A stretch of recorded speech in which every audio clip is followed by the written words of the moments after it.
4 fatos curiosos da primeira etapa da minha vida política. Lá quando eu concorri a vereador a primeira vez, até me tornar prefeito em Pelotas. Roda aí a vinheta.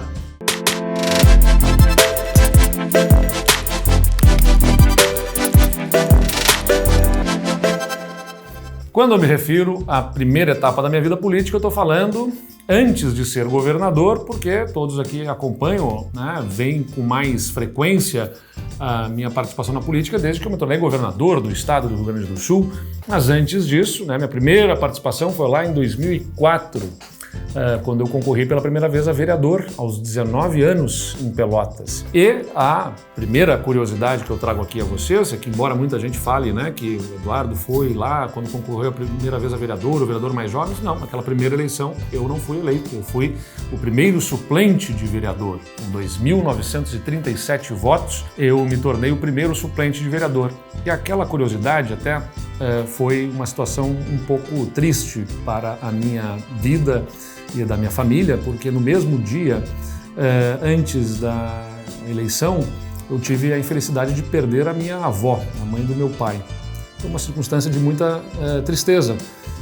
Embora ela estivesse doente, com seus 87 anos, a gente era bastante próximos. E aquela circunstância, né, no dia da eleição, um misto de sentimentos da perda e, ao mesmo tempo, de um desempenho eleitoral que foi surpreendente para um jovem de 19 anos. Eu me lembro que meu pai dizia, talvez o dia mais triste e o mais feliz da vida dele. Triste, por um lado, perdendo a sua mãe, e feliz porque o seu filho estava, né, tendo assim, uma apresentação na política. O meu pai sempre teve uma atuação na política, embora não seja político, e então ele refere isso.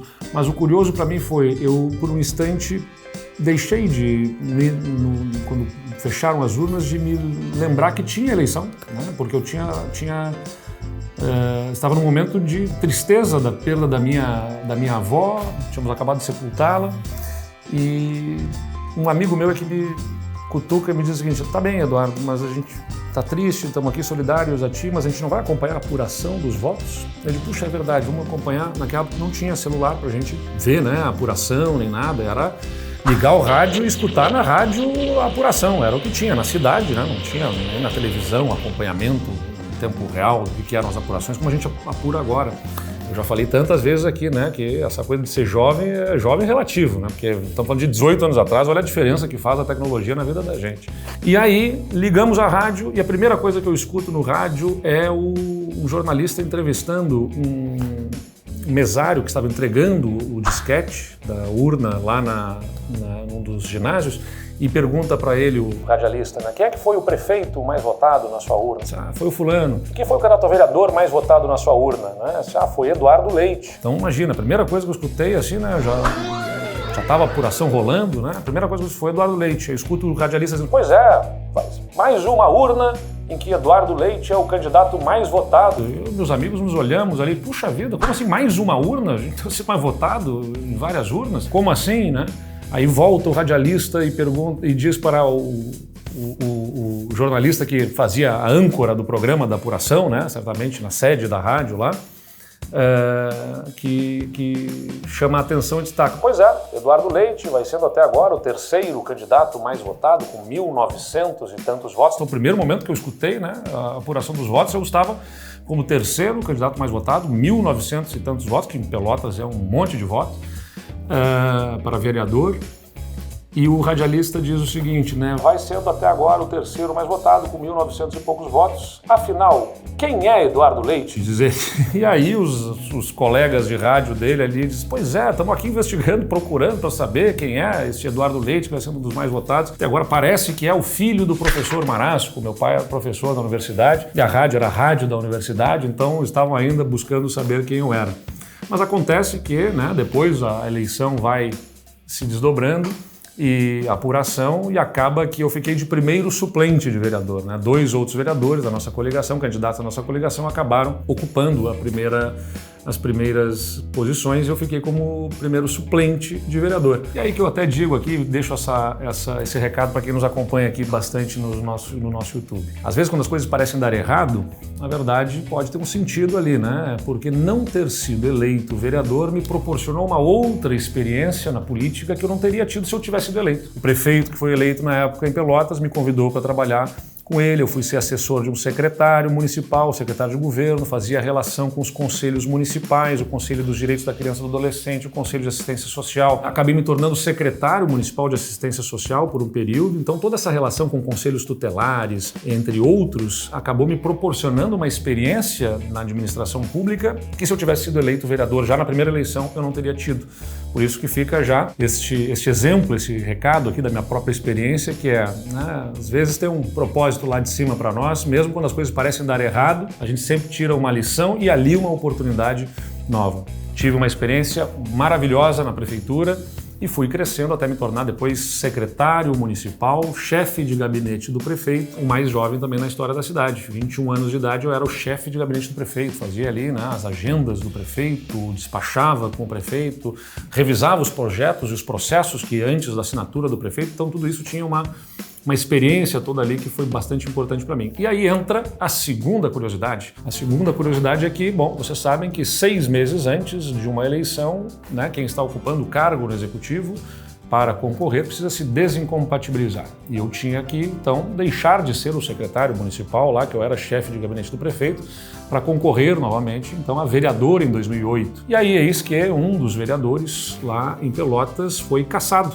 Um desses 2 vereadores, né, teve uma falta de decoro parlamentar e os seus colegas na Câmara de Vereadores decidiram pela cassação do mandato daquele vereador. E eu acabo me tornando vereador, então quando eu estava me preparando para deixar de ser secretário municipal, eu acabo virando vereador em Pelotas em 2008 e acabo sendo então ali reeleito vereador para o mandato de 2009 até 2012, né? Esta é uma outra curiosidade. Então, as coisas aconteceram de fato de uma forma que me permitiram a experiência no governo, né? A primeira eleição eu fiz os votos suficientes para ser percebido politicamente na cidade, afinal eu era até ali um jovem estudante de 19 anos que estava buscando, né, dar uma contribuição na política.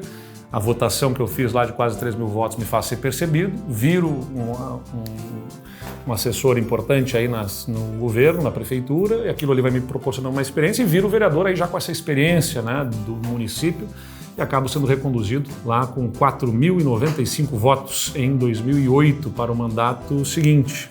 E foi também uma super experiência. Eu tomei a decisão de concorrer em 2010, na eleição de 2010, a deputado estadual. E eis aí uma terceira curiosidade. Na eleição de 2010 eu concorri a deputado estadual e eu não fui eleito. Aquela eleição de 2010 eu fiz, se eu não me engano, 21 mil votos. Depois o pessoal vai ver aí certinho o número de votos que eu tive naquela eleição. Foi uma bela votação, até por uma campanha que foi um tanto limitado. Eu era vereador na minha cidade, eram poucos recursos que eu tinha ali para poder fazer uma campanha, buscar votos fora da cidade de Pelotas. Mas foi uma bela votação, especialmente na cidade de Pelotas. E mais uma vez, como eu já disse aqui, a não eleição abriu uma outra oportunidade. Muito provavelmente, se eu tivesse sido eleito deputado estadual, eu não teria concorrido a prefeito na eleição de 2012, estaria cumprindo o mandato de deputado estadual e possivelmente os caminhos teriam sido outros. Aliás, eu recomendo sempre um poema de Fernando Pessoa que diz: o que seria do irreparável do meu destino se eu tivesse optado pelo sim ao invés que não, se eu tivesse dobrado para a esquerda ou para a direita, se eu tivesse dito num determinado momento as palavras que só hoje eu elaboro, a vida para mim seria outra e o mundo seria outro também, seria levado a ser insensivelmente outro. Então, este se, né, se tivesse isso, se tivesse aquilo, seria outra o mundo, provavelmente, possivelmente. Então a gente vive vivendo sob, né, essa situação do se tivesse acontecido, bom, mas se tivesse sido eleito deputado, possivelmente os caminhos políticos teriam sido outros. Não ter sido eleito me fez continuar vereador, e eu acabei sendo eleito presidente da Câmara de Vereadores de Pelotas. E foi ali que eu tomo a decisão, então, de 2012 eu vou concorrer a prefeito da minha cidade. Era o cargo que eu realmente buscava. Se alguém colocasse para mim uma posição política que eu tivesse que escolher entre todas elas para ser, eu escolheria ser prefeito da minha cidade. O prefeito é aquele gestor que está próximo das pessoas, né, para desde a saúde, a educação, a pavimentação, a urbanização, a limpeza, todos aqueles temas que mais tocam na vida da cidade, das pessoas e próximo das pessoas que a gente conhece mais intimamente, né? As nossas amizades, os nossos amigos, a família, é o nosso chão, o nosso local, a cidade da gente.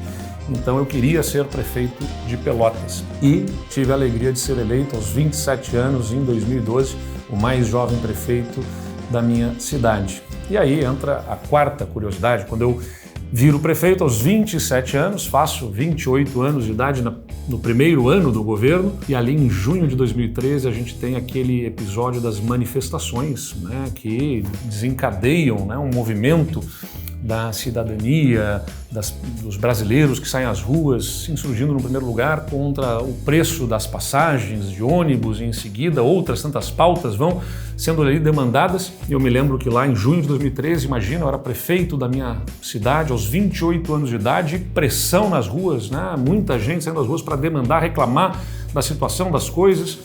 E eu digo, vou receber os manifestantes, né? Entraram lá na prefeitura os manifestantes, os representantes, não tinha muito bem representantes, muita clareza naqueles movimentos que estavam acontecendo ali, mas entra então um grupo de jovens representando uma massa de milhares de pessoas que estavam se manifestando e para entregar assim uma pauta de coisas que tinham listado como assim, prioridades, né? Para que fossem trabalhadas pelos gestores à época.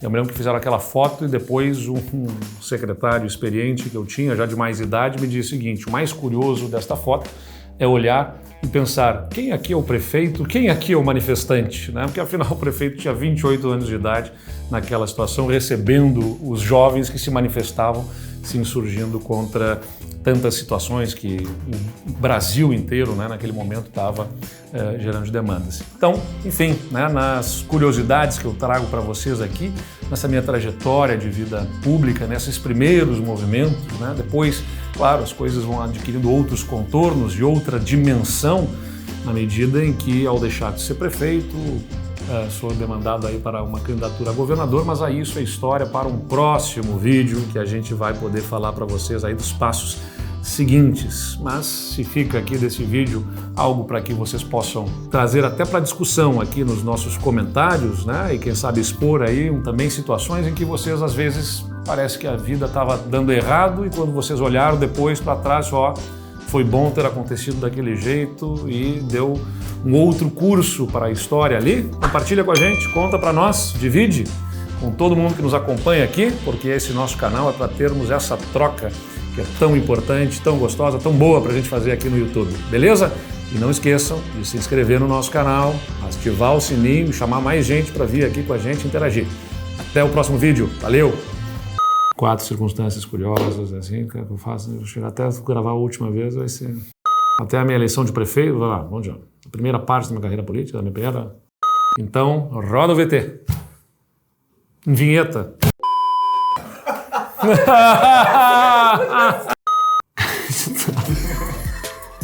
Vamos lá. Vamos lá. Vai sair agora. 4 fatos... Não, aqui, peraí. 4 fatos curiosos do... Eu não vou conseguir fazer, cara. Vamos lá, peraí. Roda aí a vinheta. Agora eu acertei.